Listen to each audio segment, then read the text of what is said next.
بسم اللہ الرحمن الرحیم. میں ہوں ساجد محمود خان. پروگرام آج کے سوال کے ساتھ آپ کی خدمت میں حاضر ہوں. یہ پروگرام پختونخوا ریڈیو FM 92.6 مردان کی جانب سے آپ کی سماعتوں کی نظر کیا جا رہا ہے. معزز سامعین، ہمارا آج کا موضوع محسن نقوی کی شاعری کے حوالے سے ہے، جس میں ہم رومانویت اور انقلاب کے عنصر پہ گفتگو کریں گے اپنے معزز مہمان کے ساتھ.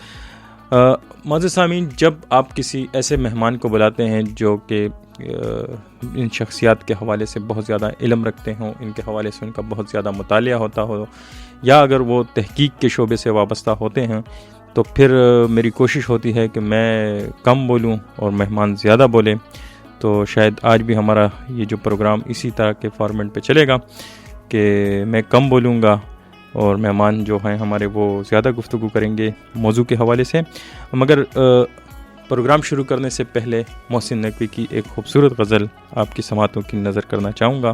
اس کے بعد ہم اپنے پروگرام کی طرف آتے ہیں. ہم جو پہنچے سر مقتل تو یہ منظر دیکھا، ہم جو پہنچے سر مقتل تو یہ منظر دیکھا، سب سے اونچا جو سر نو کے ثنا پر دیکھا.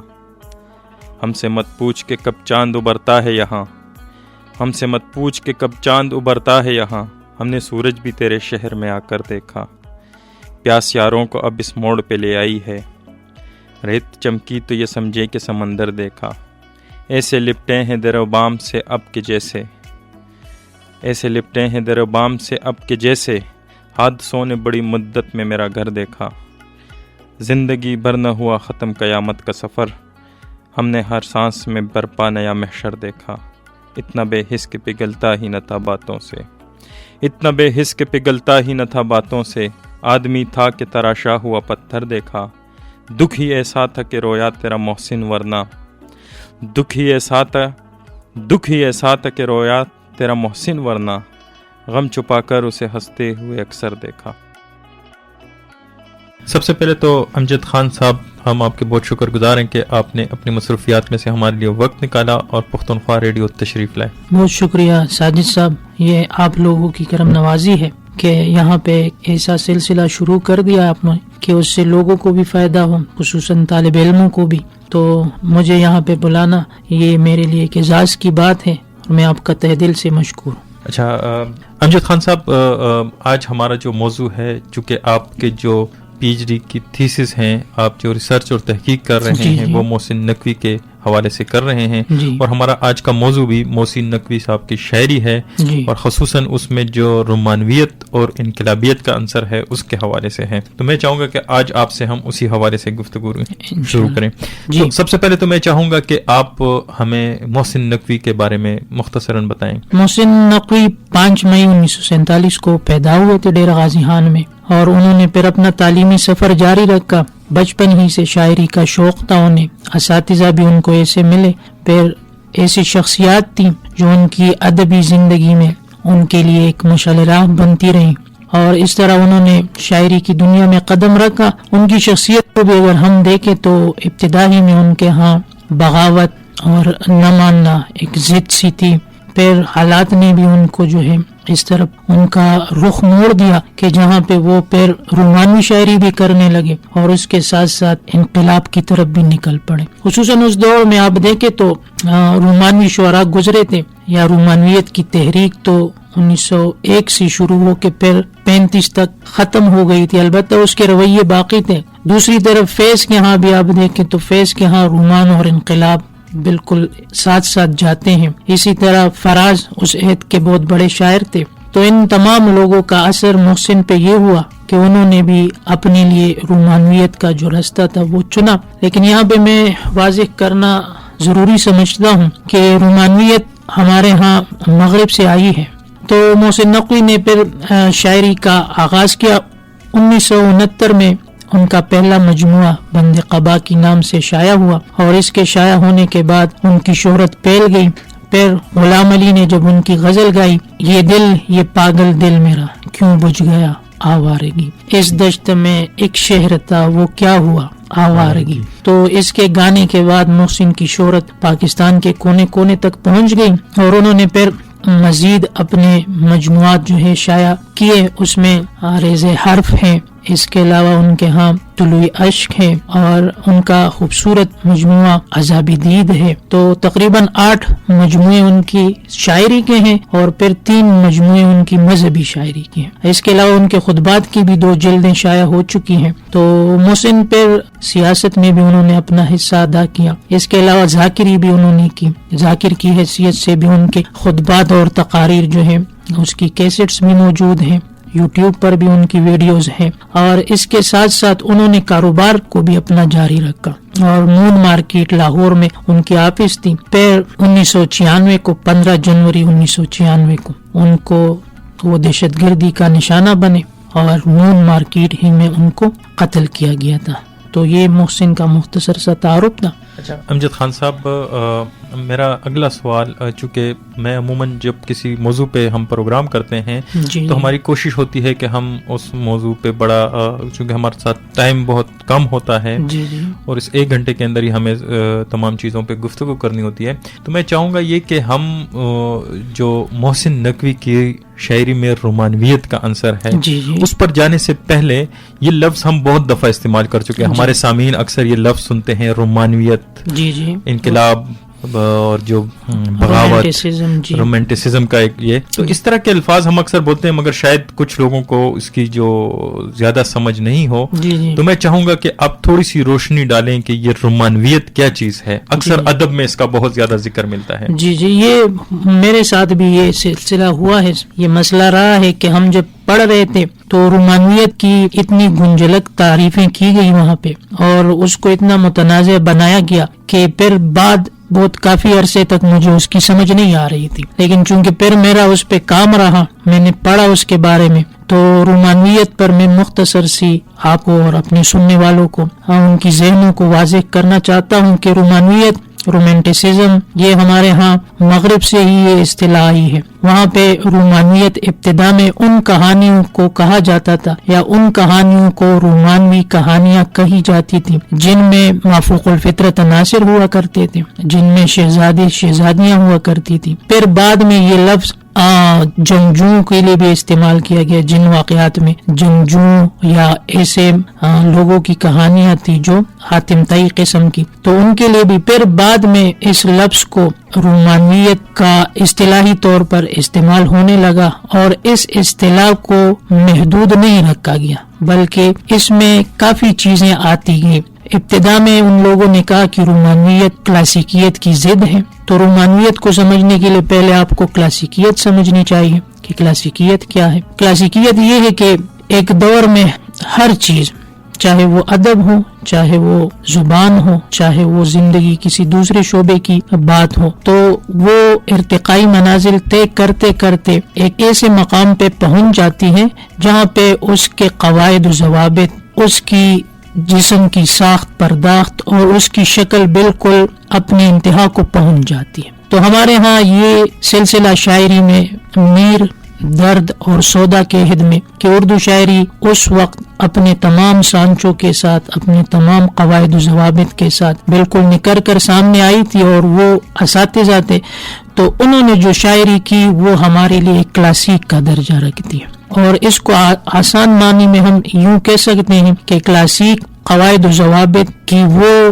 خصوصیات ہیں کہ جو اساتذہ نے برتی ہیں اور اب ہم اس کو دیکھ کر استعمال کرتے ہیں. تو کلاسیکیت پر تھوڑی سی بات ہونی چاہیے. کلاسیکیت میں ایک تو یہ ہوتا ہے کہ آپ نے قواعد کی پابندی کرنی ہے، آپ نے ایک خاص اسلوب کو سامنے رکھ کے لکھنا ہے، آپ نے کچھ مخصوص موضوعات کو سامنے لکھ کر آپ شاعری کریں گے. یا آپ دیکھیں تو ہمارے ہاں یہ جو کلاسیکی شاعری ہے تو اس میں آپ محبوب کو مذکر باندھ دیں گے، اس میں آپ محبوب کا نام نہیں لے سکتے، اس میں آپ جو ہے آزادی سے کل کے معاشرے سے کٹ نہیں سکتے، قدغنوں کا آپ ذکر نہیں کر سکتے. تو یہ وہ پابندیاں تھی کہ اس کے ہوتے ہوتے پھر ہمارے ہاں سر سید کی تحریک شروع ہوئی اور وہ 1857 کے بعد کا زمانہ ہے. تو سر سید نے پھر انہی کلاسیکی سانچوں کو مزید اس پر بوجھ یہ ڈالا کہ انہوں نے اس کو مقصدیت کا شکار کر دیا. اور ادب جب مقصدی بن جاتا ہے تو پھر اس کی نزاکت ختم ہو جاتی ہے، اس کی وہ لطافت ختم ہو جاتی ہے. تو 1901 تک یہ سلسلہ چلتا رہا. تو اس وقت ہمارے ہاں شعراء نے یہ محسوس کیا کہ اب شاعری کو ہم نے کلاسیکی بندھنوں سے آزاد کرنا ہے، اور اس سے پہلے رومانیت کی تحریک جو ہے یہ مغرب میں آ چکی تھی تقریباً 1862 کے آس پاس، اور وہ روسو کی کتاب کو یہ لوگ سمجھتے ہیں کہ روسی نے جب کتاب لکھی اپنی، اور اس میں انہوں نے یہ بات کی کہ انسان آزاد پیدا ہوا ہے لیکن جہاں دیکھو وہ پابزنجیر ہے، تو اس روسو کے قول کو اس کا مطلع اول کہا گیا، حالانکہ یہ بات بھی تھوڑی سی متنازع ہے، رومانیت اس سے پہلے بھی وہاں پہ موجود تھی، لیکن بہرحال ہم اپنے اس موضوع کی طرف آتے ہیں کہ 1901 میں یہاں یہ رومانیت شروع ہوئی۔ تو رومانیت دو قسم کی ہوتی ہے، ایک رومانیت ہوتی ہے عمومی، جو آپ کو ہر دور کے شاعر اور ادیب کے ہاں کسی نہ کسی صورت میں موجود نظر آئے گی، اور ایک رومانیت ہے تاریخی، جس کا اپنا ایک تاریخی آغاز ہے اور اس کے بعد اس کی ارتقائی منازل ہے۔ یعنی آپ دیکھیں تو ہمارے ہاں عمومی رومانیت یا رومانیت کے جو عناصر ہیں، اجزاء ہیں، تو اس میں تو پہلے نمبر پر آپ آزادی سے لکھیں گے، بغاوت کریں گے، چاہے وہ اسلوب سے ہے، چاہے موضوعات سے ہے، چاہے ان بندنوں سے ہے، چاہے معاشرے سے ہے۔ پھر اس کے ساتھ ساتھ اس میں یہ عنصر بھی ہے کہ آپ تخیل کی پیروی کریں گے، آپ اس کے ساتھ ساتھ جو ہے خیالی دنیا یا خیالی باتوں میں یا خیالی قسم کی چیزوں کی باتیں کریں گے آپ، اس کے ساتھ ساتھ ماضی پرستی کی بات اس میں ہوتی ہے، انسان کو اپنے پرانے اقدار بہت اچھے لگتے ہیں، پرانے لوگ اچھے لگتے ہیں، یہ اس کا ایک عنصر ہے۔ اس کے علاوہ اس میں حال سے بیزاری ہے، اداسی ہے، بلکہ بعض شعراء کے ہاں تو خودکشی، محسن کے ہاں بھی یہ چیز ہے، انشاءاللہ ہم آگے اس پہ بات کریں گے کہ انہوں نے باقاعدہ خودکشی کو یا اپنی زندگی ختم کرنے کو جو ہے اپنا ایک مشن بنا لیا تھا، ایک مقصد بنا لیا تھا۔ وہ آپ اختر شیرانی کو بھی دیکھ سکتے ہیں۔ تو یہ جو عناصر ہے رومانویت کے، تو ان کا باقاعدہ آغاز ہمارے ہاں 1901 میں جب مخزن رسالہ جاری ہوتا ہے سر عبد القادر کی نگرانی میں، تو وہاں سے رومانوی تحریک کا آغاز ہوتا ہے، اور 1935 تک یہ تحریک چلتی ہے، بلکہ 36 میں پھر ترقی پسند تحریک کے شروع ہونے سے یہ تحریک جو ہے بحیثیت ایک تحریک ختم ہو جاتی ہے، لیکن اس کے رجحانات اب بھی ہیں اور ہر دور میں ہوتے ہیں۔ تو یہ اس کا ایک تاریخی دور ہے، اور ترقی پسندی بھی رومانویت کی ضد نہیں ہے، بلکہ رومانویت کو انہوں نے بھی برتا ہے، فیض کو آپ دیکھیں، جوش کو آپ دیکھیں، شاعر کو آپ دیکھیں، تو انہوں نے بھی رومانویت اور انقلاب اور ترقی پسندی کو ساتھ ساتھ لے کے وہ گئے ہیں۔ تو رومانویت کی یہ مختصر سی تعریف کہ رومانویت ان یا اس رویے کو کہتے ہیں، یا اس انداز کو کہتے ہیں، یا اس پیرائے اظہار کو کہتے ہیں جس میں شاعر ادیب کل کے اپنی باتیں کرتا ہے آزادی کے ساتھ، ان کو فکر نہیں ہوتی قدغنوں کی، پابندیوں کی، ضوابط کی۔ وہ محبت کے راستے میں جتنی بھی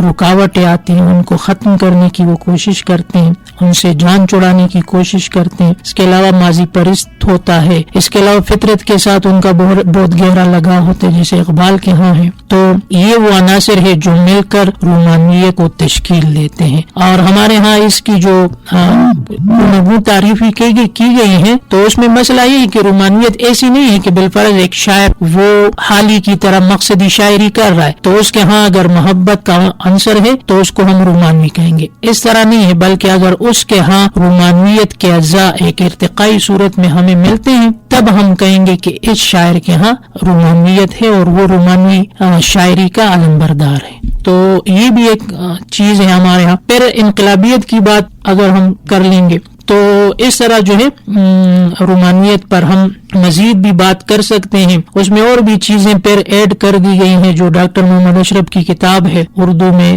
رومانویت، تو اس میں پھر انہوں نے ایک ترتیب کے ساتھ ان کو لکھ دیا۔ میں نے جہاں تک ان پہ پڑھا تو لوگوں نے مختلف چیزیں، حفیظ اعجاز صاحب نے یا احتشام حسین نے یا اس طرح کے اور لوگوں نے، انہوں نے بس الفاظ کو جمع کر کے اس کو رومانویت کہا ہے، حالانکہ ایسا نہیں ہے۔ ڈاکٹر محمد حسن نے پھر اپنی کتاب میں اردو ادب میں رومانوی تحریک میں انہوں نے ایسا دکھایا ہے کہ رومانویت ایک عنصر سے یا ایک عنصر سے ہو کے ایک کڑی کی طرح دوسرے عنصر کے ساتھ وہ پیوست بھی ہوتی ہے، اور یوں لگتا ہے کہ یہ دوسرا عنصر پہلے عنصر سے بن کے آیا ہے، جس طرح کہانی میں ہوتا ہے، پلاٹ میں جس طرح واقعات رونما ہوتے ہیں۔ تو ایسا نہیں ہوتا کہ بس ایک شاعر یہاں پہ محبت کی بات کر رہا ہے، وہاں پہ اس نے ماضی کی بات کی، یہاں پہ اس نے تخیل کی بات کی اور وہاں پہ اس نے فطرت پرستی کی بات کی تو وہ رومانوی ہو گئے. بلکہ اس کو اگر ہم دیکھیں کہ شاعر کی زندگی میں کیسے یہ چیزیں آ رہی تھی اور اس نے پھر کس طرح اس کو بیان کرتے ہوئے اس کو ایک ارتقائی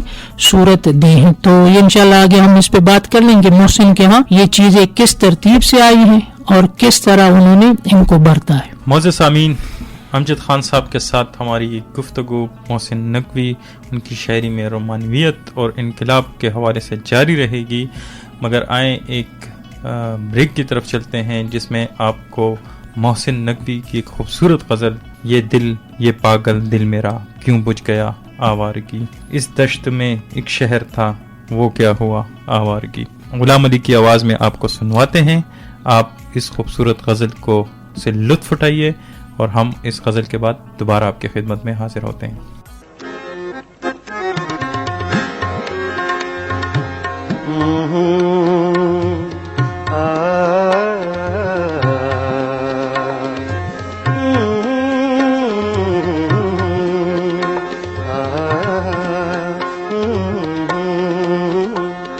یہ دل یہ پاگل دل میرا، یہ دل یہ دل یہ دل یہ دل یہ پاگل دل میرا کیوں بجھ گیا آوارگی، یہ دل یہ پاگل دل میرا کیوں بجھ گیا آوارگی. اس دشت میں ایک شہر تھا، اس دشت میں ایک شہر تھا وہ کیا ہوا آوارگی، یہ پاگل دل میرا بجھ گیا آوارگی. اس دشت میں ایک شہر تھا،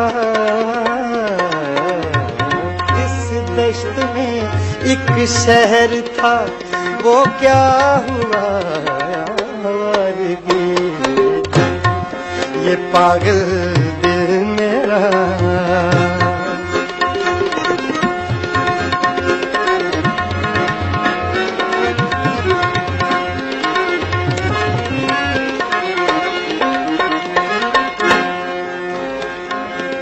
کل شب مجھے بے شکل کی آواز نے چونکا دیا،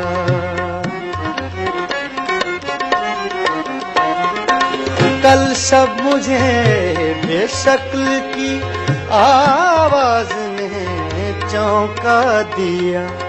میں نے کہا تو کون ہے، میں نے کہا تو کون ہے، اس نے کہا آوارگی، یہ دل یہ پاگل دل میرا کیوں بجھ گیا آوارگی. اس دشت میں ایک شہر تھا، اس دشت میں ایک شہر تھا وہ کیا ہوا آوارگی، یہ پاگل دل میرا.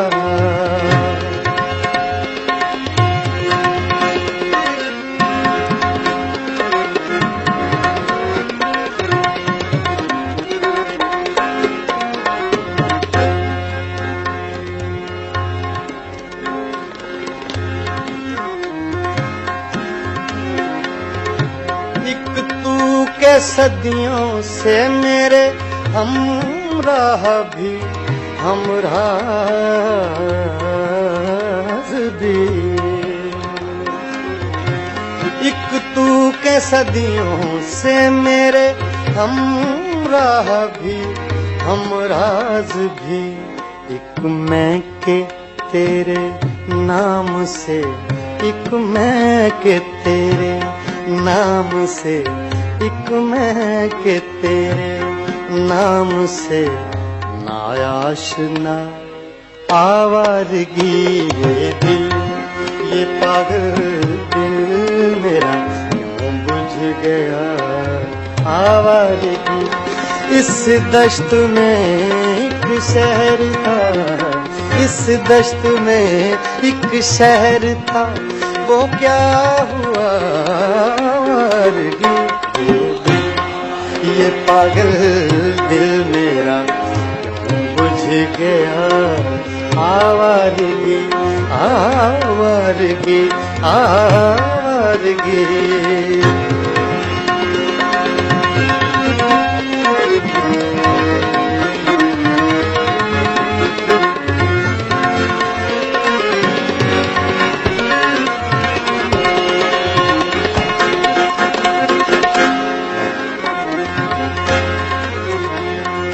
یہ درد کی تنہائیاں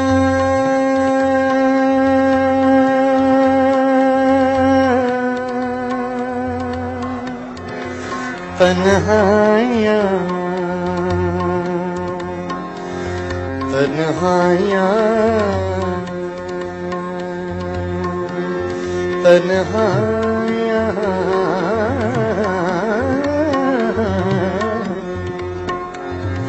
تنہائیاں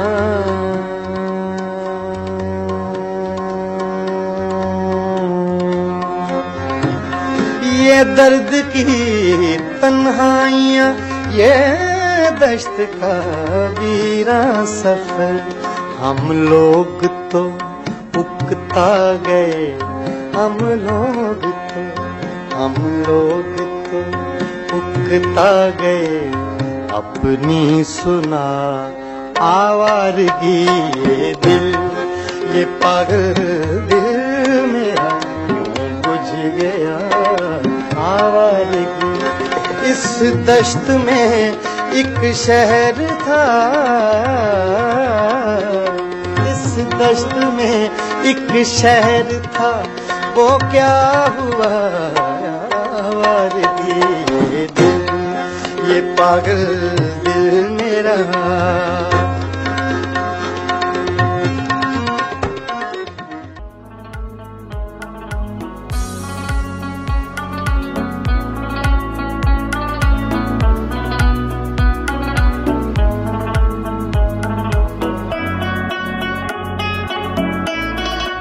معزز سامعین، ہم آپ کو اپنے پروگرام آج کے سوال میں دوبارہ خوش آمدید کہتے ہیں. آپ سن رہے ہیں پختونخوا ریڈیو FM 92.6 مردان. معزز سامعین، جیسا کہ آپ جانتے ہیں کہ ہمارے پروگرام پشتو اور اردو دونوں زبانوں میں ہوتا ہے، جس میں ہم بہت سے موضوعات لے کر آتے ہیں آپ کے لیے. مختلف قسم کے موضوعات ہوتے ہیں جس میں ہم ادب کے حوالے سے بھی گفتگو کرتے ہیں، معاشرتی موضوعات پہ بھی گفتگو کرتے ہیں، اور مختلف قسم کی چیزیں اس میں ڈسکس کی جاتی ہیں. ہمارا آج کا پروگرام محسن نقوی ان کی شاعری کے حوالے سے ہے، جس میں خاص طور پر ہم رومانویت اور انقلاب کا عنصر اس پہ بحث کریں گے اور گفتگو کریں گے. امجد خان صاحب، میں چاہوں گا کہ اگر آپ ہمارے معزز سامعین جو ہیں وہ چونکہ ہماری گفتگو سے لطف اندوز بھی ہو رہے ہوں گے، جی مگر میں چاہتا ہوں کہ اگر ممکن ہو تو محسن نقوی کی کوئی ایک خوبصورت غزل اگر آپ سنا دیں تو شاید وہ لوگ جو شاعری سے زیادہ لگاؤ رکھتے ہیں ان کی تشنگی بھی جو ہے کسی حد تک اس کو. اچھا ساجد صاحب، بس ایک غزل ان کی آپ کے ساتھ شریک کر رہا ہوں. مارکا اب کے ہوا بھی تو پیرے سا ہوگا. واہ. مارکا اب کے ہوا بھی تو پیرے سا ہوگا، تیرے دریا پہ میری پیاس کا پہرا ہوگا. زبردست. اس کی آنکھیں تیرے چہرے پہ بہت بولتی ہیں، اس کی آنکھیں تیرے چہرے پہ بہت بولتی ہیں، اس کی آنکھیں تیرے چہرے پہ بہت بولتی ہیں، اس نے پلکوں سے تیرا جسم تراشا ہوگا. اور کتنے جگنوں اسی خواہش میں میرے ساتھ چلے، کتنے جگنوں اسی خواہش میں میرے ساتھ چلے، کوئی رستہ تیرے گھر کو بھی تو جاتا ہوگا. اور میں بھی اپنے کو بلائے ہوئے پھرتا ہوں بہت، میں بھی اپنے کو بلائے ہوئے پھرتا ہوں بہت، آئینہ اس نے بھی کچھ روز نہ دیکھا ہوگا. اور رات جلتل میری آنکھوں میں اتر آیا تھا، رات جلتل میری آنکھوں میں اتر آیا تھا، صورت ابر کوئی ٹوٹ کے برسا ہوگا. اور یا مسیحائی اسے بھول گئی ہے محسن، یا مسیحائی اسے بھول گئی ہے محسن، یا پیریسا ہے میرا زخم ہی گہرا ہوگا. واہ زبردست. بہت شکریہ سر. اچھا، بہت شکریہ آپ کا امجد خان صاحب، ایک خوبصورت غزل محسن نقوی کی معزز سامعین کی خدمت میں نظر کرنے کی. شکریہ سر. اچھا امجد خان صاحب، اکثر ہم پروگرام کرتے ہیں، بلکہ اب تو یہ لفظ جن کا میں ذکر کرنے جا رہا ہوں اکثر سیاستدان بھی ذکر کرتے ہیں، عام لوگ بھی ذکر کرتے ہیں، شاعر حضرات بھی کرتے ہیں، بہت سے لکھاری اس کا کہتے ہیں کہ جی ہم انقلابی شاعر ہیں یا باغی شاعر ہیں یا مزاحمتی شاعر ہیں. اور ہمیں دیکھنے میں ملتا ہے کہ جو ترقی پسند تحریک ہے اس کے بھی بہت سے شعراء کے حوالے سے یہ بات کی جاتی ہے. تو اس حوالے سے میں جاننا چاہ رہا تھا کہ کیا یہ سارے الفاظ جو ہم استعمال کرتے ہیں، انقلابی شاعر، مزاحمتی شاعر، باغی شاعر، یا اس طرح کے اور بھی القابات جو ہم دیتے ہیں شاعروں کو، اس حوالے سے مجھے یہ جاننا تھا کہ یہ ایک ہی اس کے معنی ایک ہی ہیں یا یہ مختلف معنی رکھتے ہیں؟ ان کے جو مطلب ہوتا ہے وہ یکسر ایک دوسرے سے مختلف ہے یا کس نوعیت، کس پہ روشنی ڈالے؟ ساجد صاحب، آپ اگر دیکھیں تو ہمارے ہاں انقلاب پر، انقلابی شاعری پر، اور یہ القابات بہت سے شعراء کو دیا بھی گیا ہے کہ فلاں انقلابی شاعر، فلاں نے یہ انقلابی شاعری کی ہے. لیکن میں نے جب مقالہ لکھتے ہوئے کتابوں کا جو ہے میں نے اس کی جان پرکھ کی تو وہاں پہ مجھے انقلاب کی اصطلاح نہیں ملی. اچھا، بالکل انقلاب کی اصطلاح ہماری اصطلاحات کی کتابوں میں بالکل بھی نہیں ہے. چاہے وہ آپ انور جمال صاحب کی کتاب اٹھا کے دیکھیں، چاہے وہ آپ ابو الحفیظ اجاز صاحب کی، اس کے علاوہ اور بھی بہت سے یہ جو رفیع الدین ہاشمی صاحب نے اصناف، تو وہاں پہ انقلاب کی اصطلاح نہیں ہے. اور ہمارے ہاں لوگوں کو یہ القابات اور یہ خطابات دیے گئے ہیں. تو میں پہلے اپنے سننے والوں کا ذہن اس طرف لے کے آنا چاہتا ہوں کہ انقلاب اصل میں تبدیلی کو کہتے ہیں. اچھا. لغت میں، ڈکشنری میں انقلاب کے معنی ہے قلب ماہیت، ایک چیز کو تبدیل کرنا. وہ تبدیلی معاشرتی بھی ہو سکتی ہے، وہ تبدیلی جو ہے موسمی بھی ہو سکتی ہے، وہ تبدیلی آپ ادب میں بھی لا سکتے ہیں. تو لغوی معنی انقلاب کے یہی ہے. اور پھر اس کے ساتھ انقلاب وہ رویہ ہے، وہ انداز ہے کہ جس میں شاعر یا ادیب کیا کرتا ہے، وہ پرانے نظام سے جو ہے بغاوت کرتا ہے. ابتدا میں وہ ڈائریکٹ بغاوت نہیں کرتا، پہلے وہ ایک خاص چیز کے خلاف احتجاج کرتا ہے.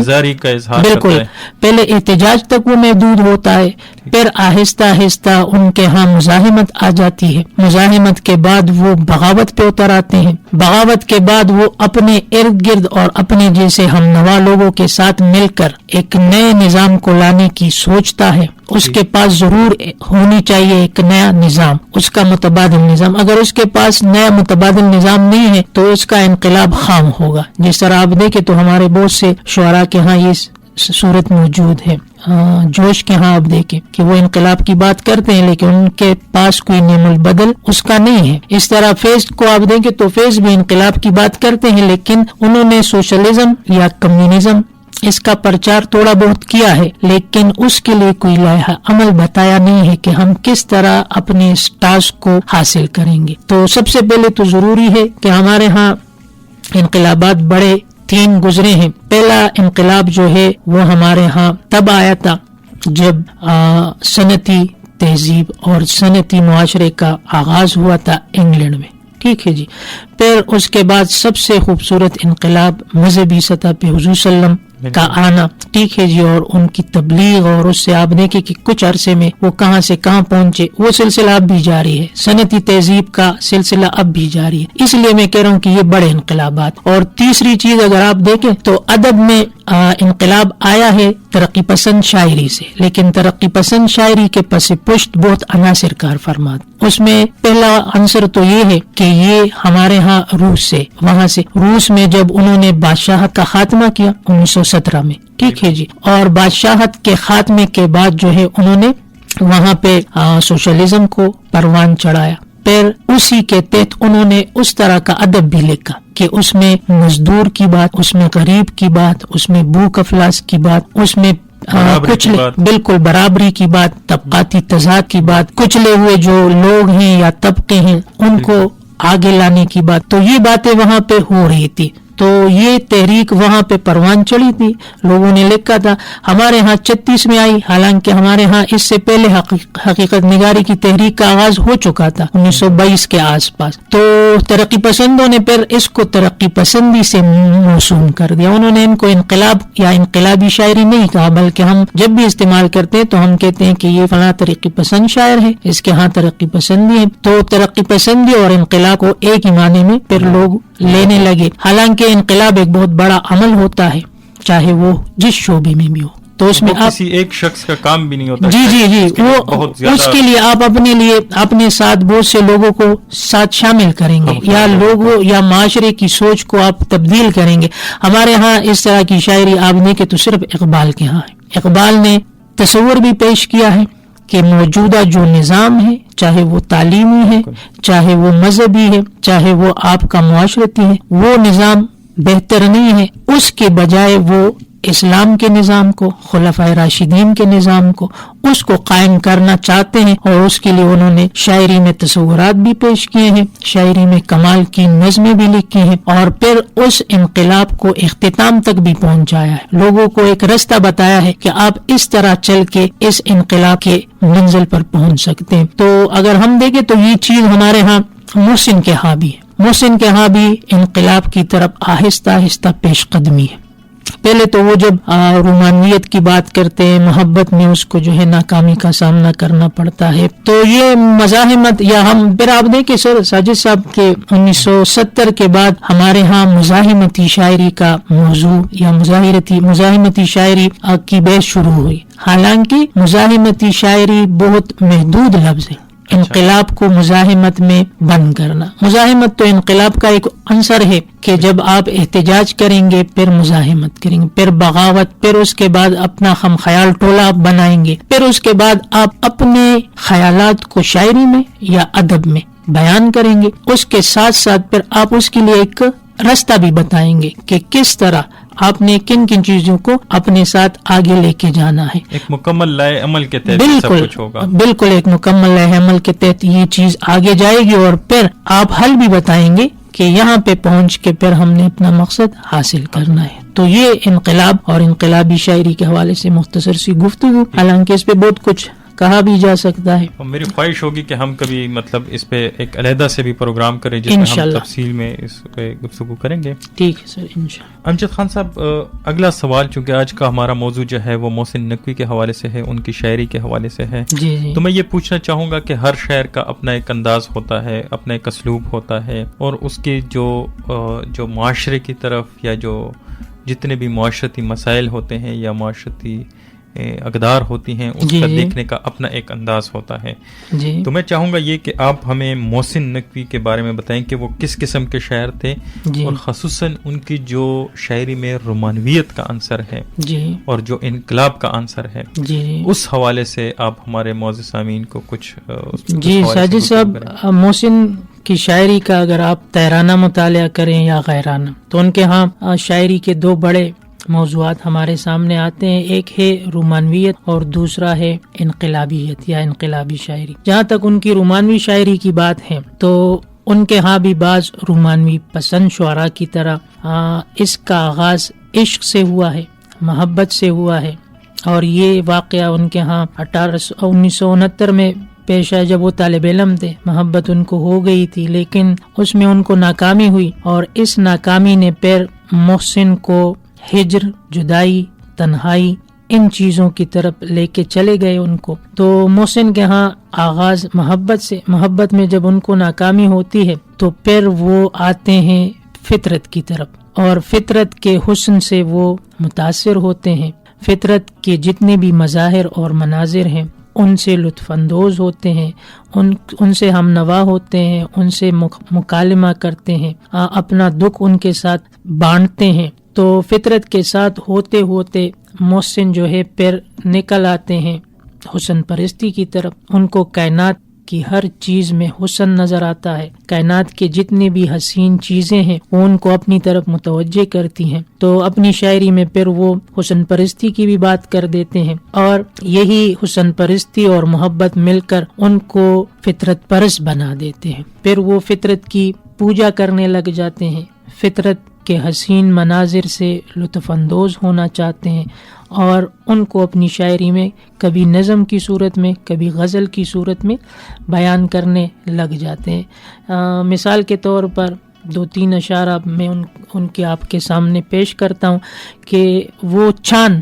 جو ایک فطرت کا ایک عنصر ہے یا فطرت کا ایک مظہر ہے، اس کے حوالے سے ان کے ہاں بہت سے اشعار ہیں۔ بند ہیں مہوشوں کے دروازے، چاندنی آج کس کے گھر جائے، یا ان کا یہ شعر کہ تیرگی میں وہ نظر آئیں گے کیا، چاندنی راتوں میں ان سے مل بہت، چاند پر جا کے ہم بھی سوچیں گے یہ سہانی سی چاندنی کیا ہے۔ یا آپ آ جائیں، وہ ماہتاب کہاں چھپ گیا کہ جس نے ابھی رخ حیات کو بخشا تھا چاندنی کا نکار، یا یہ شعر کہ آج پھر چاند افق پر نہیں ابھرا محسن، آج پھر رات نہ گزرے گی سہانی میری۔ تو اس طرح کی فطرتی یا فطری شاعری بھی ان کے ہاں پھر ہمیں ملتی ہے، جو رومانویت کا ایک ارتقائی عنصر بھی ہے۔ پھر آگے جا کے محسن کے ہاں ہمیں فطرت کے حسن کے ساتھ ساتھ پھر وہ دنیاوی آلائشوں کی طرف بھی آتے ہیں کہ ان کی محبت میں جو چیزیں قدغن کے طور پہ ان کے سامنے آئی تھی، ان سے بھی وہ بغاوت کرنا چاہتے ہیں، ان کو توڑنا چاہتے ہیں، ان کو اپنے راستے سے ہٹانا چاہتے ہیں۔ تو یہ چیزیں بھی ان کے ہاں ہیں کہ وہ سماج سے، معاشرے سے باغی ہو جاتے ہیں اور پھر کلم کلا اس کے خلاف بغاوت کرنے پر بھی اتر آتے ہیں۔ اس طرح محسن کے ساتھ ساتھ اگر آپ دیکھیں تو یہ جذبہ جب ان کے داخل کی طرف آتا ہے اور پھر خارج کی طرف سفر کرتا ہے تو ان کی محبت انفرادی نہیں رہتی، پھر اجتماعی بن جاتی ہے، اور یہی اجتماعی محبت آگے جا کے ان کے انقلاب کا پیش خیمہ بنتی ہے، اس پہ ہم بعد میں بات کریں گے۔ لیکن یہ جو ان کی فطرت پرستی کے آگے محبت کے راستے میں سماج کی مزاحمت ہے، اس کو وہ ختم کرنا چاہتے، پھر آگے جا کے ان کے ہاں انانیت در آتی ہے، نرگسیت در آتی ہے، اور یہ انانیت اور نرگسیت اس حد تک نہیں پہنچتی کہ ایک بیماری کہلائے، بلکہ ایک توانا، ایک تندرست انسان کی نرگسیت اور انانیت ہی رہتی ہے۔ تو اس طرح کی وجہ، ان چیزوں کی وجہ سے ان کے ہاں پھر نئے عاشق کا تصور بھی ابھرتا ہے۔ وہ محبوب کو جلی کٹی بھی سناتا ہے، پھر اس پہ طنز بھی کرتا ہے، اس سے اپنے کیے کا بدلہ بھی لینا چاہتے ہیں۔ یعنی آپ ان کی مشہور غزل دیکھیں کہ میں دل پہ جبر کروں گا تجھے بلا دوں گا، مروں گا خود بھی تجھ کو کڑی سزا دوں گا، میں دل پہ جبر کروں گا تجھے بلا دوں گا، مروں گا خود بھی تجھے بھی کڑی سزا دوں گا، یہ تیرگی میرے گھر کا ہی کیوں مقدر ہوں، میں تیرے شعر کے سارے دیے بجھا دوں گا اور ہوا کا ہاتھ بٹاؤں گا ہر تباہی میں، ہرے شجر سے پرندے میں سب اڑا دوں گا، اور کروں گا پیار کسی سوگوار چہرے سے، پرانے قبر پہ کتبہ نیا لگا دوں گا۔ تو اس طرح کی وہ دیکھیں کہ محبوب کو کل کے سنا رہے، میر کی طرح یا ہمارے جو روایتی شعراء ہیں ان کی طرح ڈرتے بھی نہیں ہیں، ان کی طرح سر رکھ کر اور پھر ان کے سامنے خنجر رکھ کر اپنے آپ کے قتل کون ہونے کا بھی ان کو جو ہے احساس نہیں تھا۔ لیکن اس نئے شاعر کے ہاں ایسا نہیں ہے، ان کے ہاں عشق ایک جذبہ ہے، لیکن وہ جذبہ اتنا حاوی نہیں ہے کہ ان کے باقی انسانی رویوں کو دبا دے۔ تو اس طرح کا اظہار ان کے ہاں، یہ ان کے بغاوت کا بھی ایک جو ہے رویہ ہے۔ پھر اس طرح ساتھ جاتے جاتے محسن کے ہاں ہمیں عشق کی ناکامی اور ذات کی اجتماعی دکھ اور پھر انانیت جب وہ قربان کر دیتے ہیں محبوب کے مسلسل انکار کی وجہ سے، تو ان چیزوں کی وجہ سے محسن نقوی کے ہاں اداسی کی صورتحال ہمیں ملتی ہے۔ ان کے ہاں وہ کہتے ہیں کہ اداسی جس طرح ناصر کاظمی کے ہاں تھی، ناصر کا وہ شعر کہ ہمارے گھر کی دیواروں پہ ناصر اداسی بال کھولے سو رہی ہے، تو اس طرح کی کیفیت پھر محسن کے ہاں بھی آ جاتی ہے کہ وہ اداس رہنے لگتے ہیں، کیونکہ ان کی عشق میں ناکامی، انانیت کا بلیدان دینا، انانیت کو جو ہے قربان کرنا، یہ چیزیں ان کو اداسی کی طرف لے کے جاتی ہے۔ وہی اداسی ان کے ہاں جب گہری ہوتی ہے تو پھر ان کے ہاں